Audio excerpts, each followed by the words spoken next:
the Legislative Commission. The Legislative Commission on Rural Resources is bicameral. We have both Senate and Assembly members, and we are a link between what the legislature is doing and giving information out to the public specific to rural areas. And we also help legislatures and talk about how policy is going to affect rural areas. And it is with a lot of respect and thanks that I introduce our chair today, Senator Rachel May. Senator, if you want to go ahead. Thank you, Corey, and good morning, everyone. I really want to thank you for joining us. I want to especially thank our two panelists, Julie Tighe and Matt Salton of the New York League of Conservation Voters. And also thanks to Corey Mosier and Steve Gamache, who are the incredible staff at the Legislative Commission on Rural Resources, and they have done so much to connect local municipalities with the resources that you need to address some of the long-term issues that we know rural issues are facing, rural communities are facing. I see this firsthand in my district. I represent Syracuse and Auburn, but also dozens and dozens of rural communities, towns, and villages. And I know the cities have people, dedicated staff to apply for grants. And rural communities almost never have that kind of breadth of staff to take care of these kinds of things. So we want you to have access to the whole state and federal grant making system and the resources that are out there. We know that the hurdles are just as high for you as for an urban applicant, and you deserve to be able to have access to these funds. So even though we can't write grant applications for you, we are eager to help connect you to the resources that can be helpful to you. So today's event is designed to share details about two very large funding opportunities that we don't want you to miss out on. First is the Federal Inflation Reduction Act that passed last year, and also New York's Environmental Bond Act that the voters passed in 2022. Here in New York, the state is working very hard to address especially infrastructure needs in rural areas, from universal broadband access to repairing or rebuilding bridges, roads, dams, culverts, sewage treatment facilities. We also know that the climate crisis is bringing more damaging floods and storms and harmful algal blooms. And so water management in rural areas is an especially dire challenge. I'm very familiar with that because I represent 4 Finger Lakes and a lot of other lakes and rivers as well. So the governor just announced 20 new bridge projects across the state, and more are being rolled out all the time. But we want you to also be able to initiate projects that are of special importance to your areas. So with that, I want to welcome again Julie Tighe and Matt Salton, and they have a lot of expertise in this area, and I hope that this will be helpful to all of you. Thank you so much, Senator. And I want to echo that. We have 2 excellent guests for everybody today that are going to be a wealth of knowledge. Julie Tighe was named president of the New York League of Conservation Voters and the NYLCV Education Fund in 2018. Due in part to the League's and her advocacy in 2019, the state legislature passed the Climate Leadership and Community Protection Act, the Accelerated Renewable Energy Growth and Community Benefits Act, along with the congestion pricing and several other pieces of legislation to reduce emissions from the energy, transportation, and building sector. Her priorities for NYLCV include expanding the use of production of renewable energy, greening the transportation sector, and reducing waste. Prior to joining NYLCV, Tighe served for more than a decade at the New York State Department of Environmental Conservation, most recently as Chief of Staff. Tighe also currently serves as the treasurer for the Alliance for Clean Energy New York. Julie, thank you so much for joining us. We look forward to hearing from you. Thank you so much. We're so delighted to be here. Thanks to Corey and thanks to Senator May. We really want to make sure people have a better understanding of the financial opportunities that are available because of these new funds that are being made from both the federal government and the state government. And to that end, I have a little presentation prepared for you. Thank you, Matt, for bringing that up. Many people want to know sort of what the Bond Act is. Right? It is the Bond Act was called the Clean Water, Clean Air, and Green Jobs Environmental Bond Act. It was passed on the ballot in November of 2022, and this is a measure that's going to help us protect clean water, address things that are hampering clean water, like HABs, investing in infrastructure that the senator referred to, making sure that we're improving public health, making investments not just to protect the environment, but to protect public health and to improve our communities. And so we're really excited about that. So I think we can move to the next slide. So in addition to having direct benefits for the environment, we know that the Bond Act is going to help us to create good jobs. There are requirements in the Bond Act that require use of union labor and prevailing wages for various projects and project labor agreements to make sure that people are getting good family sustaining jobs when the state is investing significant dollars that the voters have approved.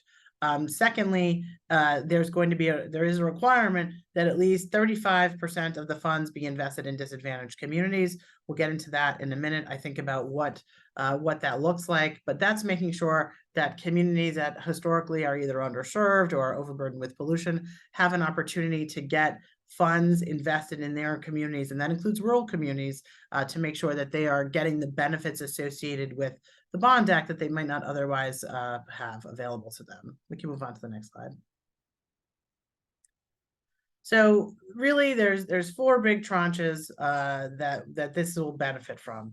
We're going to be protecting clean drinking water. That is a big pot of funds that will be available. I'll get into the details about how much money that is in a minute, but that is going to help us to protect our clean water, make sure that we have safe drinking water for people to be available to. We've heard a lot lately about different emerging contaminants, but there's a lot of contaminants that aren't so emerging, right? There are impacts from runoff and from septic systems and sewage systems that are impacting potentially drinking water. And so we need to be both investing in our sewage infrastructure as well as protecting our drinking water supplies.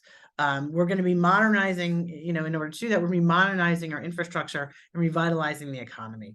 That is a really important benefit. We're talking about a significant investment that the state is making. $4.2 billion is a lot of money. It's the largest amount of money ever invested in the environment by our state, and this is really exciting, and it'll give us those opportunities to help jumpstart those jobs, make sure that we're getting work going.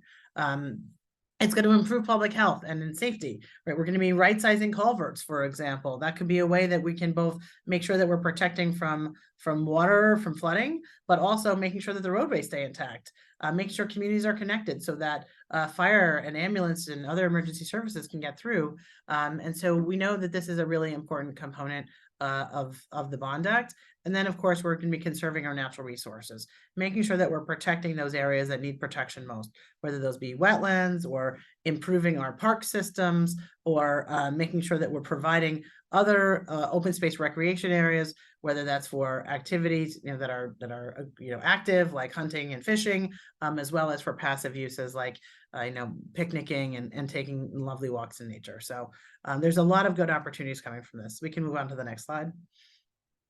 So this has been a long time building, right? In 2008, when I was first at the Department of Environmental Conservation, the state published, DEC published a drinking water, or a wastewater infrastructure needs assessment that basically said that over the next 20 years, that the state was going to need, all the municipalities around the state with water infrastructure, we're going to need $36 billion over the following 20 years. right? And then DOH, it had a parallel report on drinking water infrastructure. And so that is showing, again, about a $36 billion in need over that same period of time. And we were not particularly investing in infrastructure for water at the time, right? You hear a lot about roads and bridges. Everyone can see them. The pipes are less visible and people do not, we're not paying attention to them as much. And so that went on for a little while, and the state was in some dire fiscal straits for part of that time, following the collapse of the housing market. But in 2015, the state said, no, it's time for us to start investing. And they committed to doing $200 million in a program called the Water Infrastructure Improvement Act over 3 years, right? Only we realized quickly after that first year that there was a lot more demand out there, and that this was going to help communities. And so the following year, they doubled that funding from $200 million to $400 million. So that really represented how much interest there was from local governments, from water suppliers and wastewater companies in making sure that they had funding to do upgrades to their infrastructure. Next slide.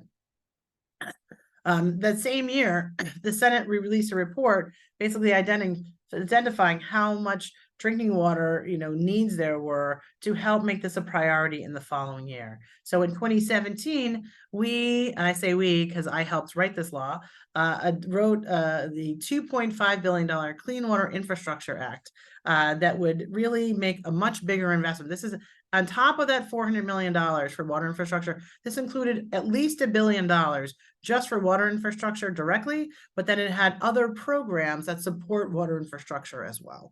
And that program now has been running for a number of years so that local governments know that there's funding every year that they can go get to help support their infrastructure. But we still recognize that that was really not enough money to do that. And that included funding for things like septic system replacements and, water protection and for farm preservation and dealing with runoff at farms. But in 2020, we really upped the game, and Governor Cuomo proposed a $3 billion, at the time named Restore Mother Nature Bond Act. But unfortunately, because of the pandemic, the Bond Act didn't go forward. The state of New York put it on pause because they were concerned about what the ramifications would be on the economy. But the next year, the state legislature came back and they said, no, we still want to do this. Let's put it back on. And then they said, but we're going to put it on the 2022 ballot. There was a lot of things that happened. If you go to the next slide. But the next year, Governor Hochul took over, and she actually increased it from $3 billion to $4.2 billion, renamed it as the Clean Water, Clean Air, and Green Jobs Environmental Bond Act, which is something that voters can really understand. And then ultimately on the ballot in 2022, $4.2 billion was adopted by the voters overwhelmingly. It's 67% of the vote statewide. If you go to the next slide. We know that this is something that New Yorkers really care about. It was a big deal. It passed overwhelmingly. You can go to the next slide. And it was done on a bipartisan basis, right? We look at the fact that on the right side is what the gubernatorial race looks like.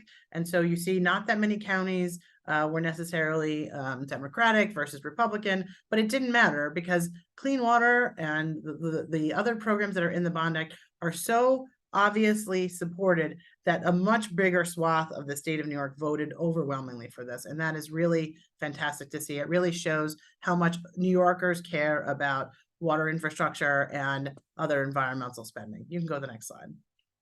So really what we want to know, how's the money going to be spent? And there's 4 big tranches of money that are available. So there's $650 million for water quality and resilient infrastructure. There's $1.1 billion for restoration and flood risk reduction. So really addressing impacts from flooding and other types of environmental damages. $650 million for open space conservation and recreation, and $1.5 billion for climate change mitigation programs. You can go to the next slide. Digging into that a little bit more, the state has been working. Oh, yeah. That's okay. We can go to the next slide. Right. Next one. So really for the water quality and infrastructure money, most of that money is going to be going to local governments. And they can use that again through existing programs like the Clean Water Infrastructure Act, because that already provides the Water Infrastructure and Improvement Act that really provides a conduit already. It doesn't require the state to set up new criteria. That's administered by an organization called the Environmental Facilities Corporation in partnership with DEC for wastewater and with DOH for drinking water. And really, most of this money is going to be made available through competitive grants. Next slide.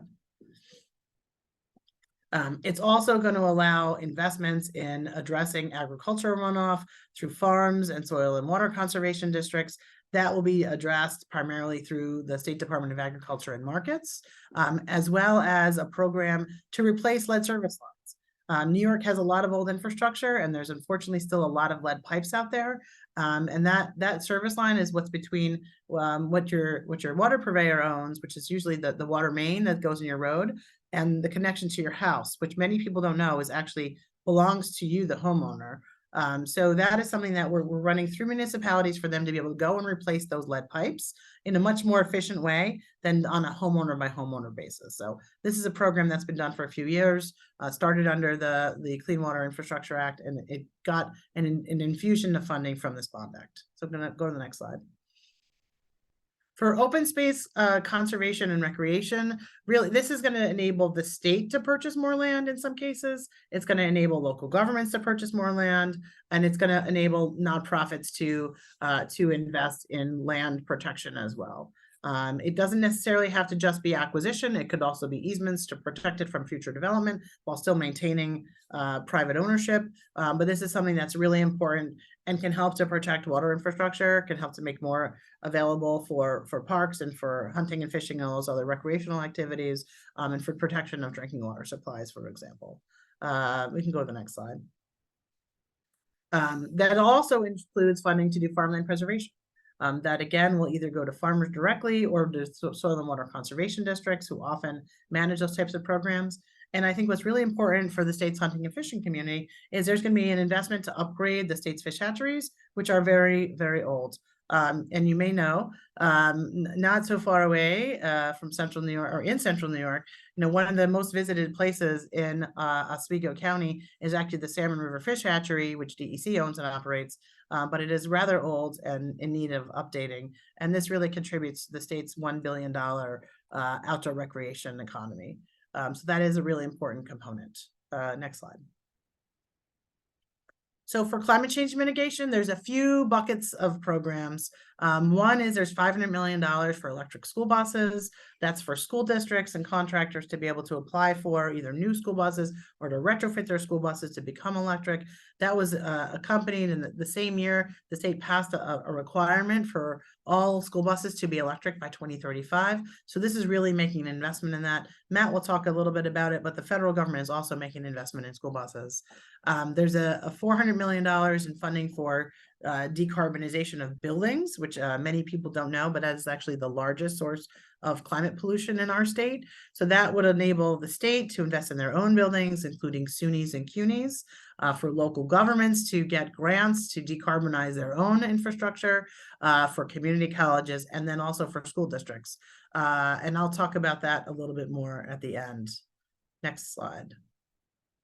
And there are some other programs available that are specifically about climate change mitigation. Those are just the two biggest buckets of funds within that category. There is $1.1 billion for this restoration and flood risk reduction. Many of our communities in central New York have been devastated by flooding. That's something that we're going to see more of as the climate continues to change and to warm. And so really right now, flooding has been the responsibility of local governments. Most people don't know that. So how they manage this after the fact. So there's a new program that would enable more investments from the state to help to address and mitigate or prevent flooding from occurring in our communities. So some of that funding, $100 million, is available for coastal rehabilitation and shoreline restoration. Most people think of shorelines as like the ocean. In this case, it could be Lake Ontario, for example, but there are other, along rivers and creeks that potentially could be available. That's being managed by DEC, and local governments and not-for-profits are the eligible entities for that program. Next slide. There is a new program that is a proactive buyout program for structures that are located in high flood risk areas. Typically speaking, the only time the state or the federal government has done a buyout program is after the fact. It's in the aftermath of a hurricane or other devastating flooding. And that really is unfortunate because it's when people have been through a really traumatic event. This is going to enable us to say, no, we know that there are neighborhoods and areas that are at risk of flooding, and we really should be moving them out of there so that we can make this area better protected for the community writ large. And so this is a program that will only work with willing sellers, that the land has to be used for flood protection or passive recreation purposes. So you're not putting something else up in the way. And it's going to be done through DEC and the Department of Homes and Community Renewal. It's a brand new program, so this one is going to take a little bit longer for them to stand up, but it is really exciting. I think we are the first state in the country to do this. Next slide. So DEC wants to make sure that because they're the agency, even though there's a bunch of agencies involved, DEC is sort of the lead coordinating agency for the Bond Act, and they've created a website that is putting all that information into one place. We encourage you to go check that out. Next slide. This is not something that's going to be spent overnight, right? It is not that easy for the government to responsibly spend $4.2 billion over all of these programs. And there's other smaller programs within each of those buckets of funding, but it's going to take them a number of years to do that. So the expectation is it's going to take them between 5 and 10 years to actually obligate, contract, and spend all those monies. I suspect it might take a little bit longer based on past history, particularly because local governments have to expend the money and then they get reimbursed for it. But it is something that is going to happen over a number of years. It's not going to be something that is instant and gets done tomorrow. But we also want to make sure as taxpayers that those dollars are being spent pursuant to competitive programs, that there's a good distribution across the entire state, that we're using the dollars wisely. So it's not such a bad thing that'll take a little while for it to spend down. Go ahead. So the state has already started to spend that money though. So as I mentioned, sort of the first tranche of money that's gone out is actually through the Water Infrastructure and Improvement Act and a program called intermunicipal grants, where they really encourage local governments to work together on water infrastructure programs. So that money, because it's going through an existing program already, that money started to flow earlier this year and be made available for local governments to go get funds. This past September, after a brief comment period on the criteria, the state also started putting out the first $100 million in funding for zero emission school buses. So that is a program that just came out in September. So that is something that's very exciting for schools and school districts to be able to start applying for funds to help get those school buses out and rolling, because we know it's going to take time for them to convert their fleets. And then I don't think it's on the slide. Thank you for dropping that in the chat. But there is a new, just last week, the state put out for comment, criteria related to the Clean Green Schools Initiative, which is how funds are going to be made available to schools, so elementary schools, high schools, middle schools, that type of school, for them to be able to get funding to decarbonize and green their schools. So that is currently out for public comment right now, which to me means that very soon afterwards, like with school buses, once they are able to finalize that criteria, that funding will start to become available as well. So I think that'll be the next tranche of money that becomes available that would be subject to those kinds of criteria. Next slide. So the exciting things about this is that because most of these grant programs require some kind of matching, we actually expect that this $4.2 billion is going to result in $8.7 billion worth of investments. That's going to be because the local governments provide a share. You'll be able to take advantage of the federal funding that Matt's going to talk about next, through the Infrastructure Investment and Jobs Act and the Inflation Reduction Act, and that we expect there'll be a certain amount of private sector investment as well. So this is something we had a study done before the Bond Act was created by AECOM, which is a big infrastructure firm that projected that that's about what we would do. So it's really exciting that we're more than able to double the amount of money that the taxpayers have approved for this purpose. So it's super exciting from that front. Next slide. I think that's all we have on the Bond Act right now. So thank you for this opportunity. And I think I'm turning it over back to Corey. Thank you so much, Julie, and really appreciate your insights. We're going to put the Bond Act aside for a second, but Julie has said she's going to stick around for questions. So if you have those, we would be interested in hearing those after we switch gears now to the Inflation Reduction Act. And it's with great pleasure that I introduce Matt Salton to you today. As Federal Campaigns Manager for New York League of Conservation Voters, Matt is responsible for managing all federal policy advocacy with a particular focus in the implementation of the Inflation Reduction Act and the Infrastructure Investment and Jobs Act. Thank you, Matt, for being with us today. Thank you so much. So like Julie said, there's a lot of money available here through the Bond Act. There's obviously more money available through the federal government just because of how that works. So the Inflation Reduction Act was passed a little over a year ago. And ever since then, we have been seeing headlines about some pots of money that are available. We have seen different things that have come out of it. And a lot of it, we have not seen anything happen yet because these things are still going.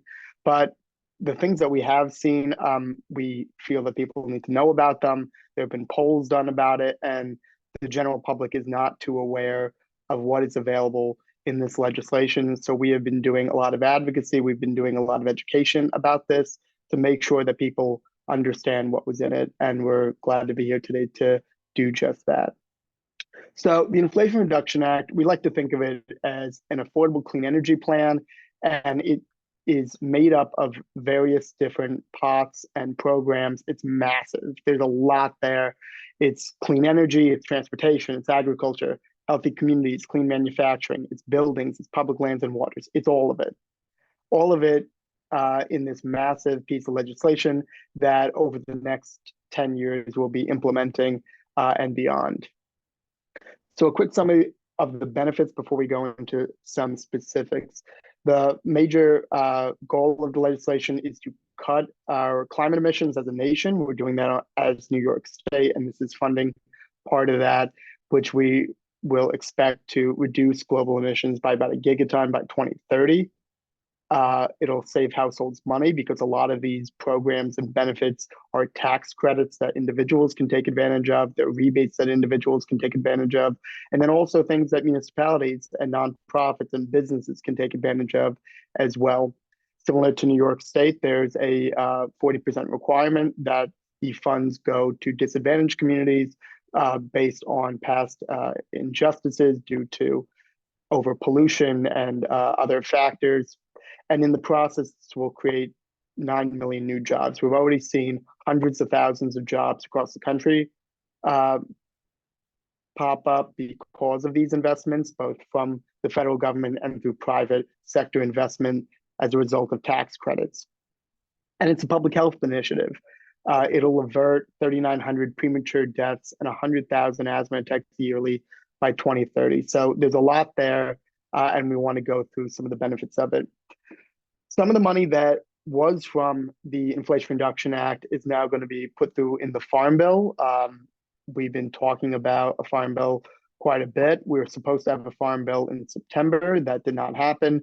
And then some of the funding in the Farm Bill expires in December. Luckily, the environmental and conservation portions of the Farm Bill do not expire.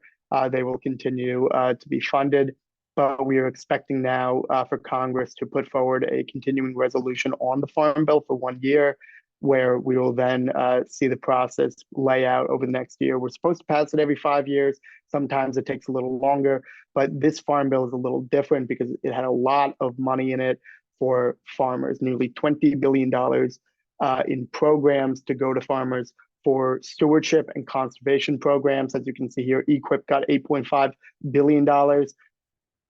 The Regional Conservation Partnership Program got $4.95 billion. CSP got $3 billion. And the Agricultural Conservation Easement Program got $1.4 billion. So this is a lot of money for programs that are routinely very popular, oversubscribed, and underfunded. So a lot there for our upstate communities in regard to farms. We like to use this resource a lot. We like to disseminate it as much as we can. It's from Rewiring America. It's the IRA in calculator showing people how much they might be eligible for under the IRA. Most of these aspects have to do with alien median income for individuals. So based on your zip code, it depends on how much money you make. It depends how much you might be able to be eligible for. So that way, it's not just income cap. So if you happen to be more middle class, but in a very wealthy area, you would not be eligible for some of these benefits. So this way, everyone who is middle income and lower income within their communities can benefit from these benefits. And we won't get into these too much today because we're focusing mostly on municipalities. But right now, a lot of tax credits are available, as you can see here. For things like battery storage installation will cover 30% of the cost. Geothermal heating installation, 30% of the cost. A new electric vehicle. This used to be a cap on 200,000 vehicles produced by a manufacturer. And then a lot of the big manufacturers that mass produce cars like GM and Chevy, that cap went into effect and they no longer had that tax credit. This erased that and put it back indefinitely. You can get rooftop solar. The first time we have a used electric vehicle tax credit. That has not been done before because so many people are buying used electric vehicles. So now there's a tax credit for that. Hyper efficient heat pump system that both cools and heats your home. There's a tax credit for that. Same thing with a water heater that goes through a heat pump. Weatherization of your home, electric vehicle charger, and electric panel, all from tax credits from the IRA for individuals. There are also rebates, which are not available yet. Those will be put forward by NYSERDA, and we're expecting it to be sometime early next year. And these are upfront discounts for those same things like heat pumps and electrical panels, efficiency rebates, electric wiring, heat pump for a water heater, weatherization, a new induction or electric stove, and a heat pump's clothes dryer. All of these things will be available soon. So the meat of this presentation will focus on elective pay. That is something they put into the IRA that really is kind of a game changer for the way that nonprofits and smaller municipalities are able to tap in to some of these programs that they were not once eligible for, because elective pay allows these entities that are tax exempt to basically be able to claim these credits despite not having a tax liability. And that's kind of a huge game changer here for these clean energy incentives. So for example, because of the IRA, a local government that makes a clean energy investment will be eligible to qualify for, let's say, the investment tax credit, because and they can file an annual tax return with the IRS to claim that elective pay for the full value of the tax credit despite not owing federal income tax. So I want to go through these a little bit. There are 13 different elective pay tax credits in the IRA that municipalities are eligible for. Some of these have to do with energy, the ones in green. Some of them have to do with manufacturing, the ones in orange.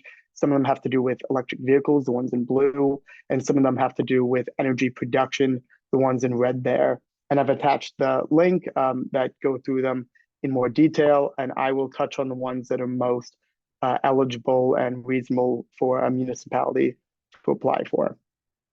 So energy production tax credit, these are tax credits based on the amount of green power produced by an asset such as a municipality. And there are different categories of that. As you can see here, it's like wind and biomass and geothermal and solar, small irrigation, landfill and trash, hydropower, marine and hydrokinetic. They really cover the board here in different production tax credits that you might be eligible to apply for if you want to produce. There's also the clean electricity production tax credit, which is developing technology neutral production of clean energy. This one starts in 2025. There's the investment tax credit, which are for small scale, typically like solar assets under 1 megawatt. And the base credit here is like 6%. And if you follow certain guidelines, For workers and other different categories, you can get up to 30% if the requirements are met. So there's a real incentive here to pay a prevailing wage like the PWA requirements allow for.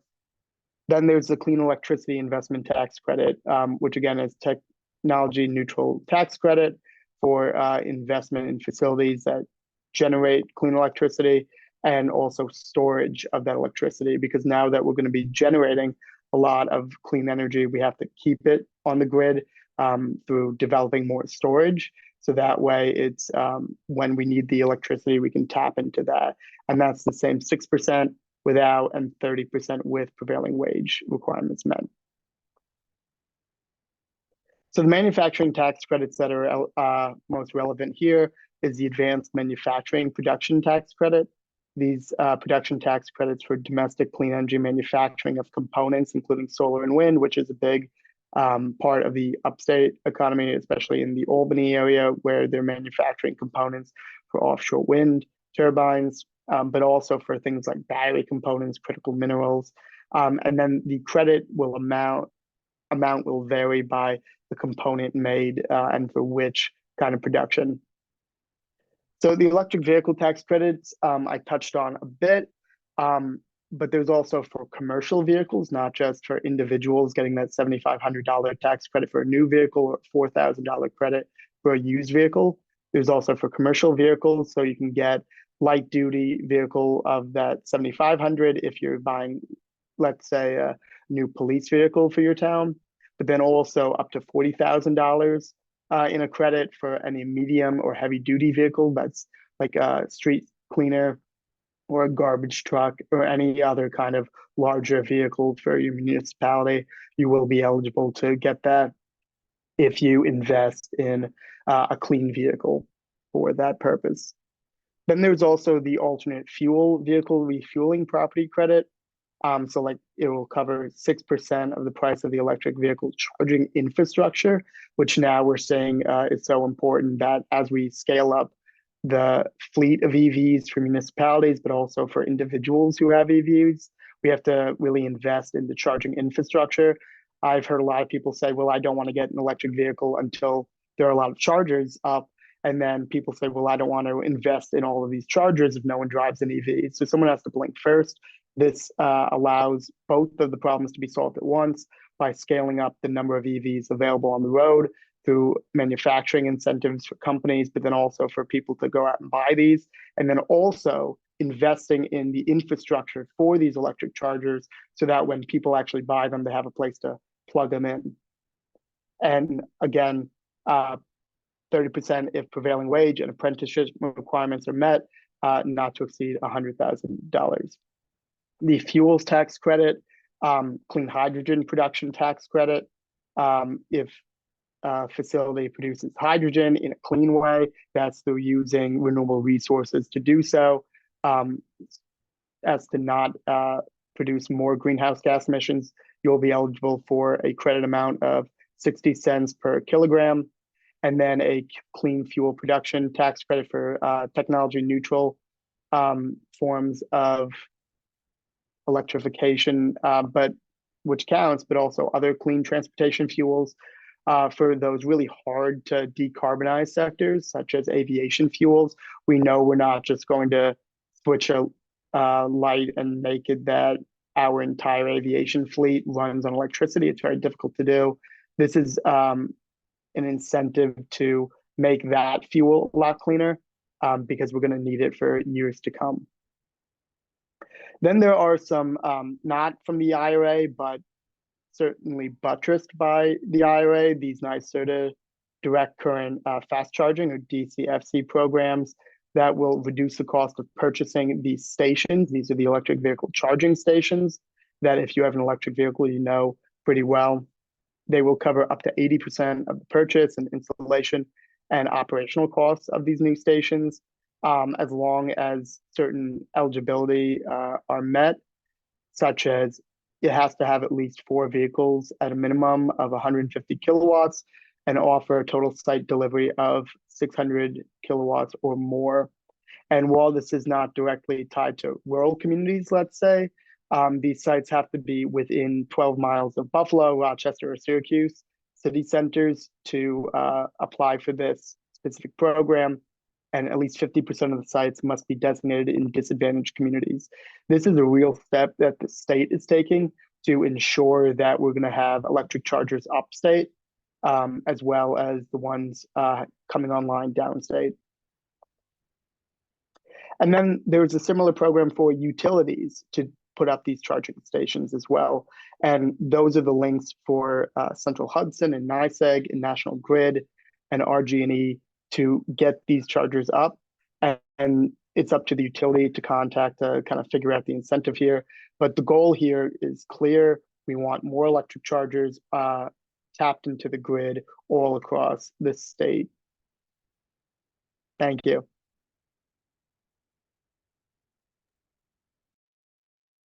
Thank you so much, Matt. I appreciate it. And we're going to move now into questions. I delay there because as I'm looking at a lot of the questions and the responses, and I first and foremost want to thank all the engagement and the resources that everybody is putting in the chat, along with our speakers, Matt and Julie. Really, thank you so much. A wealth of information. And I want to say that I guarantee Steve and I will make all of this available. So as time permits, we are probably going to run out of time, but we will do our best. So kind of along those lines, I kind of introduce ourselves again. We're the Legislative Commission on Rural Resources, chaired by Senator May, and we're here to do just this, to get information in front of not just municipalities and local leaders, but everybody in rural communities that can benefit from the things that the legislature is doing. So Steve will put up our information on how to get in touch with us. Please reach out to us, if not for Inflation Reduction Act and Bond Act information, but other things that we have a newsletter that comes out that helps highlight different community events or rural agencies. And so with that, we're going to try to touch on a couple of those. And I know, Julie, you've been typing feverishly and really appreciate you engaging on those questions. You answered Adam Flint's question in the chat.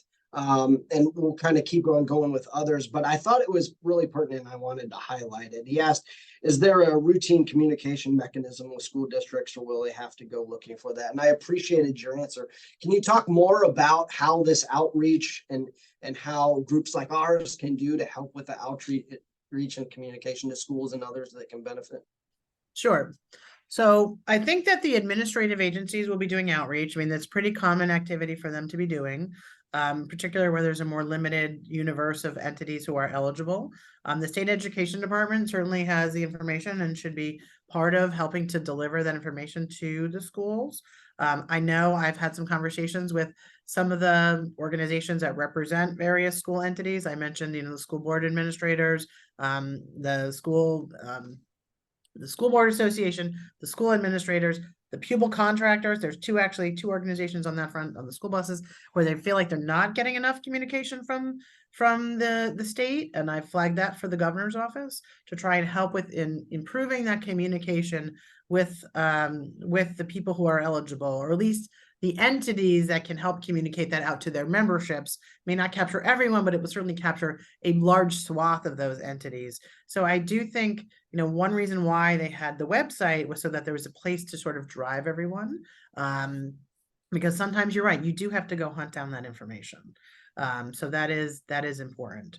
As a second note, Adam pointed out, We Act for Environmental Justice is what's called the TICTAC here in New York for helping to communicate to local organizations and to local governments, in particular in disadvantaged communities, about the opportunities that are available for federal funding. And that's something that the state has done, the federal government has done to make sure that there's more communication, in particular to organizations and communities that may not normally be in the know, may not have, to the point that you made earlier, may not have grant writers, or may not have someone who's keeping track of all the funding that's being made available. So really trying to help do a better job of connecting communities with those resources. Thank you, Julie. Senator May, I'm going to turn to you. You have a question about EV charging stations?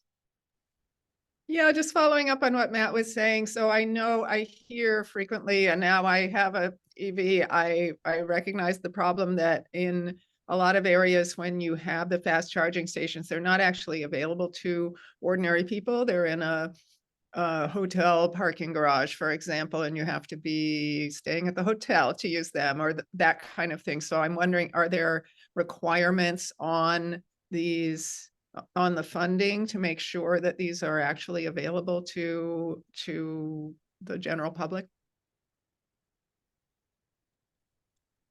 With regard to the funding from the IRA, I don't believe there are those requirements.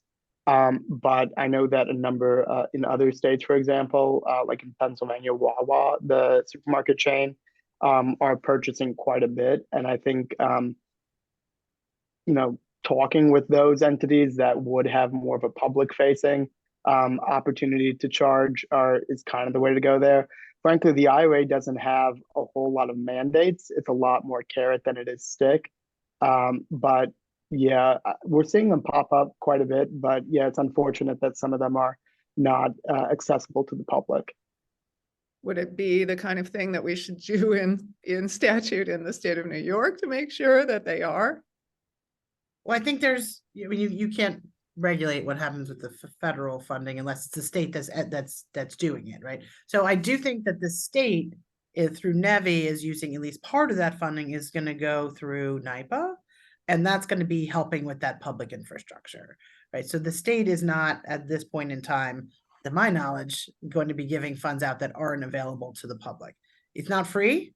I have an EV myself. No one should expect that the charging is going to be free necessarily, just like gasoline is not free, diesel fuel is not free to use it. But getting the infrastructure stood up is definitely something that we're all focused on trying to help mobilize in a much bigger way.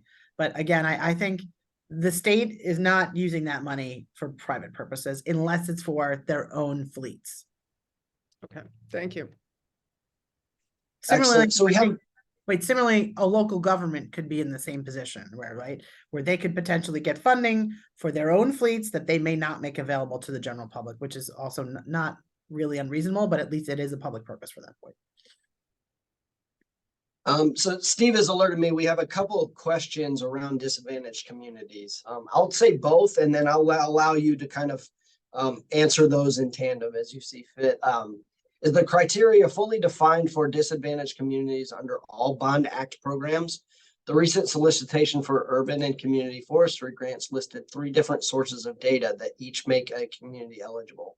And the second one, and do disadvantaged communities include locations outside of the 12-mile limit around the metro centers? Okay, I'm definitely not as familiar with all the details of what's in the different disadvantaged communities criteria. The urban and community forest grants are not subject to those requirements, generally speaking. I think that's why there's more flexibility on that, because they are not, it's a program that predates those requirements, and it's funded through the Environmental Protection Fund, which doesn't currently have that obligation, but the state is obviously seeking to do that by providing some opportunities to explain this, to use that.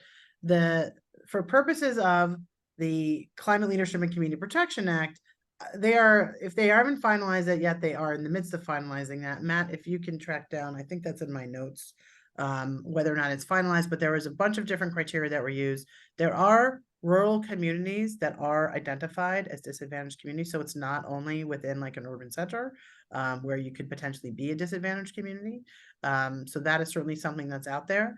And I believe that once they identify the criteria, it will apply for programs across the Bond Act. It's not going to be like a multiple choice the way it might be for a program that's not subject to it, but where they're trying to apply and make more investments in those communities, giving choices. Thank you, Julie. Brian's had a couple good questions. He has one about capacity, and I'm curious if you could have a response there. What would you say to the criticism that state agencies lack the capacity to advance significant numbers of new projects, i.e. Permit staff? So the state actually got a number of lines for hiring staff for exactly this purpose, right? And that was something that we anticipated, when this whole started in 2019, because we know that when the Bond Act was adopted in 1996, which is the last time the state did an Environmental Bond Act, they hired a lot of people to help make that happen. And so my last year's state budget included funding for the Department of Environmental Conservation and possibly some other agencies to hire staff to help with administration of the Bond Act explicitly. I do know that they are having difficulty, as across all state agencies are having difficulty right now, with hiring staff, but it's not because they don't have the authority to hire them. So there could be some challenges related to that. There's no question about it. And sometimes, that could be a contributing factor for why it might take a little longer to spend the money down. So certainly that is a challenge, and they're trying to figure out how to streamline as much as they can on some of the administrative pieces without sacrificing the oversight on the permitting side of the ledger. But that's fair. I mean, DEC, when I started, had 3,800 employees. And when I left, it had 2,900. So that was certainly, and there have been staff added since that time, and I've been gone for about 5 years. But it certainly is something that is, it's a challenge. Right. Thank you, Julie, for highlighting that and talking frankly about that. Sure. We have a couple about existing projects. Can the building decarb funding through the Bond Act be applied retroactively, like the IRA tax credits for projects underway? No. I find that I don't they don't even have criteria out for those programs yet. So I doubt that they would do that, because frankly, you've already done the project. You obviously didn't need the money from the state to do it. So it would not be in the best interest, because they want to get more decarbonization done. But thank you for doing that work.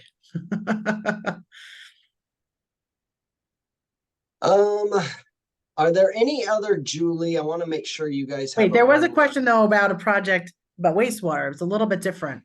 Okay, So, perfect. Go. Right. So Go. that's different, right? So the question about wastewater or water infrastructure period was about, if you've done some of the early work, right? If you've done design and engineering, those are like exactly the kinds of projects that you want to get funded sooner rather than later. I mean, the nice thing about us having water infrastructure funding starting in 2015 is that we have this pipeline of projects that are out there because they knew that funding was coming. The state has been including engineering planning grants on the wastewater side. We're pushing hard to get money on the planning side for the drinking water side to come from the state to help local governments get into that position, so that when grant funding like this is available, you can say, hey, jump on it, we're ready. We have a basically shovel ready project. So I think it depends on where you are in the process.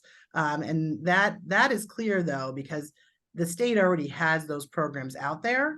I have not read all the nuts and bolts of that, but those are out there already. So that is something that you can go and find, and you can have a conversation.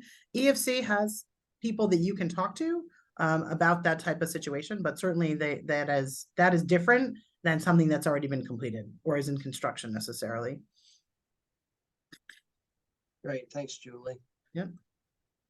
As I'm scrolling through, I just want to comment. I really appreciate the engagement that we're getting between people that are on the webinar. That's great. And we want to help facilitate some of these other links that we can. And those that are posting other information, thank you so much. I really, really appreciate it. That we're even getting kind of bonus content. So really appreciate that. Wait, there's a question about drinking water and clean water projects. All the money has been going through. EFC is the agency that's responsible for administering that, right? That has been the case for a long time. They do drinking water in concert with the health department, and they do wastewater in concert with DEC. DEC has some smaller grant programs for water quality restoration projects. That can be administered by them, but mostly the big infrastructure projects are primarily handled by the Environmental Facilities Corporation. That's a grant. That's grants in addition to them administering the SRF loan programs. Does that make sense? I know Hannah is the one who's answering that question. There's no one from Brian. I'm just kind of plucking here. Is there any way to make preliminary engineering grants bond act eligible? Perhaps with parallel financing or other assurances? Planning grants are not eligible through the Bond Act. You have to have, and someone else commented on this earlier, right? You have to have a bondable project, right? Unless you're doing design as part of your construction, that's not going to be a bondable project. And I think that's pretty clear from Bond Council.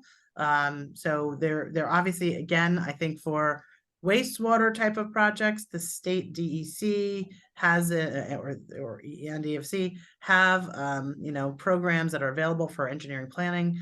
And similarly, we're trying to get something like that for drinking water side. Other types of projects, there are sometimes some funding programs through the Department of State that can help with that. There are sometimes programs through rural resources.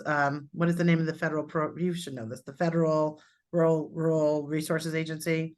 I'm blanking on it right now. Are you talking USDA, rural development? Yeah, yes. They sometimes have, thank you. They sometimes have planning grants. Sometimes there's Environmental Protection Act funds that could be made available, but Environmental Protection Fund programs that can be made available, but Bond Act, it's because it's bond in dollars, you have to have a capital project. Thank you so much for that. Is WQIP funded under the Bond Act? Yes, that is partially under, most of that funding comes from the Environmental Protection Fund. There would be some funding made available from the Bond Act, and there's definitely funding. I can't remember how much money I gave them, and I say I because I did it at the time, from the Clean Water Infrastructure Act. But there are funding, and that, by the way, it's a program that has not stopped. Like the state has added funding to that since 2017. So there's been another $500 million a year for the last several years, and the Clean Water Coalition is asking for $600 million this year to increase that funding, but not all for WQIP, but it would be one of the categories within that big bucket of funding. Great, thank you, Julie. That's a knowledgeable user. Someone who's applied for the DEC grants. Thank you so much. First and foremost to our two presenters, Matt and Julie. It's been really great having you here today. And I think the feedback, and you can see by the questions, we're getting some really good engagement. And thank you to the people that joined us today. Please, as you talk about, we want to present this information, get it into other people. It doesn't stop here, let me put it that way, and please reach out to us. I know Hannah, you had some more follow-ups, and we're definitely here to make those connections. But as we wrap up here, none of this, we're really empowered by Senator May, and I really appreciate her not only being here but giving Rural Resources the time and space to really engage and help out rural New York. So thank you, Senator. And Steve, for doing the mechanics and the behind the scenes person. Steve Gamache is our deputy, has been really great. But thank you all for joining us, and we'll be in touch. Thank you. Thank you.